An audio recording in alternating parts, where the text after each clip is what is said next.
दोस्तों आज की इस वीडियो में हम बात करने वाले हैं कन्फाइंड स्पेस के बारे में।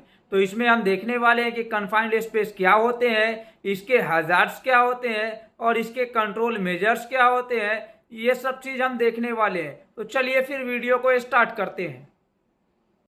दोस्तों आज हम इसमें देखने वाले हैं कन्फाइंड स्पेस। तो चलिए फिर वीडियो को स्टार्ट करते हैं। दोस्तों इसका डिफिनेशन है any enclosure having a limited means of entry and exit and it is no design for continuous occupancy. यानी कन्फाइंड स्पेस एक लिमिटेड एंट्री और एग्जिट होता है जो कि कंटिन्यूअसली रेगुलरली काम करने के लिए डिज़ाइन नहीं किया जाता है। इसमें मेंटेनेंस होने पे ही इंटर दिया जाता है और मेंटेनेंस में काम ख़त्म होने के बाद वापस आ जाया जाता है।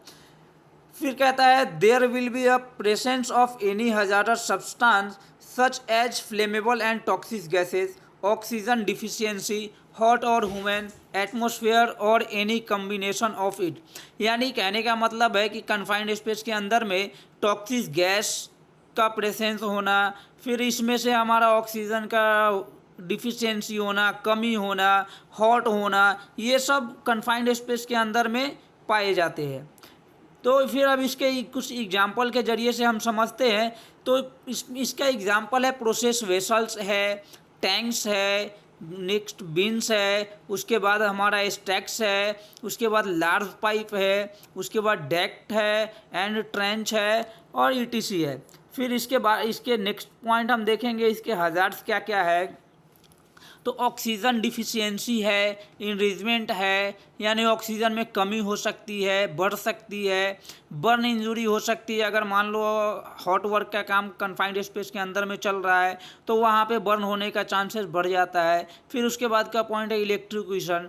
अगर वहाँ पे केबल मैनेजमेंट सही नहीं है तो इलेक्ट्रिक्यूशन होने का चांसेस बढ़ जाता है। फिर उसके बाद का पॉइंट है presence of flammable, toxic gases, corrosive और हजारडस मटेरियल। यानी फ्लेमेबल और टॉक्सिक गैस वहाँ पे मौजूद हो सकते हैं या जो भी कोरोसिव हजारडस मटेरियल है वो सब वहाँ पे मौजूद हो सकते हैं। फिर उसके बाद का पॉइंट है पुअर इल्यूमिनेशन, यानी लाइटिंग का अरेंजमेंट वहाँ सही नहीं है, इल्यूमिनेशन कमी है, रोशनी की कमी है, तो वो भी एक खतरा है। फिर उसके बाद का पॉइंट है पुअर वेंटिलेशन और एंड कम्युनिकेशन, यानी कि हवा सही से नहीं आ रही है जिससे कि सांस लेने में तकलीफ हो रही है, या फिर सुपरवाइज़र और वर्कर्स के बीच में कम्युनिकेशन गैप हो रही है, तो वो भी एक हजार्ड है। फिर उसके बाद का पॉइंट है हाई टेम्परेचर एंड ह्यूमिडिटी। फिर उसके बाद का पॉइंट है limited entry and exit, restricted access, यानी एक ही रास्ता है और एक ही एंट्री और एग्जिट लिमिटेड होती है, वो भी एक खतरा है।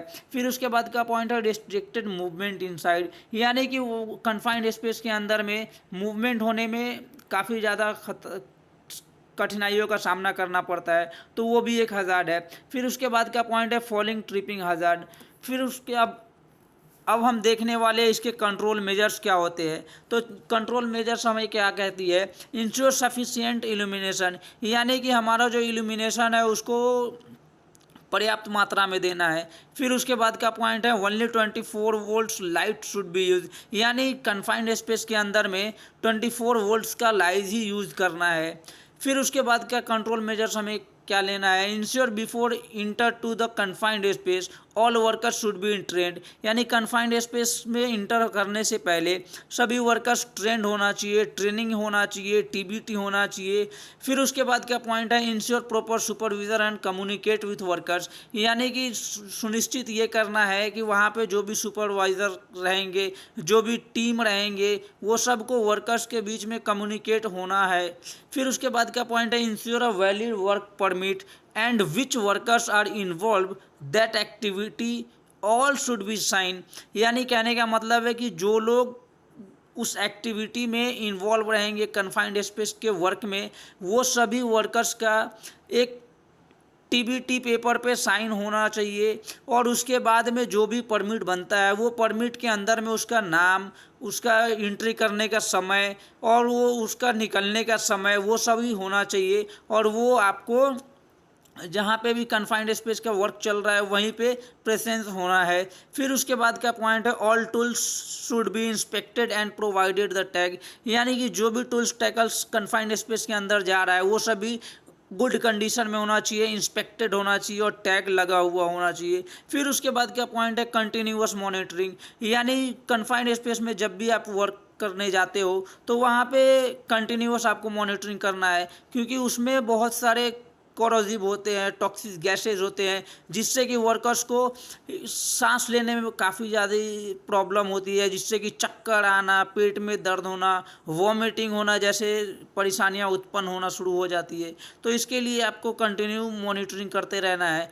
उसके बाद का पॉइंट है use of personal protective equipment, यानी कन्फाइंड स्पेस के अंदर में जो पीपीज जैसे स्काबा हो गए, फिर एयर ब्रेथिंग सिस्टम हो गए, फेस शील्ड हो गए, वर्क अकॉर्डिंग पीपीई हो गए, वो सब आपको इंश्योर करना है, वो सब होना चाहिए। तो दोस्तों अगर वीडियो अच्छा लगा होगा तो हमारे वीडियो को ज़्यादा से ज़्यादा शेयर करें और चैनल को सब्सक्राइब करें, ताकि ऐसे ही इन्फॉर्मेटिव वीडियो आप तक जल्द से जल्द पहुँचे।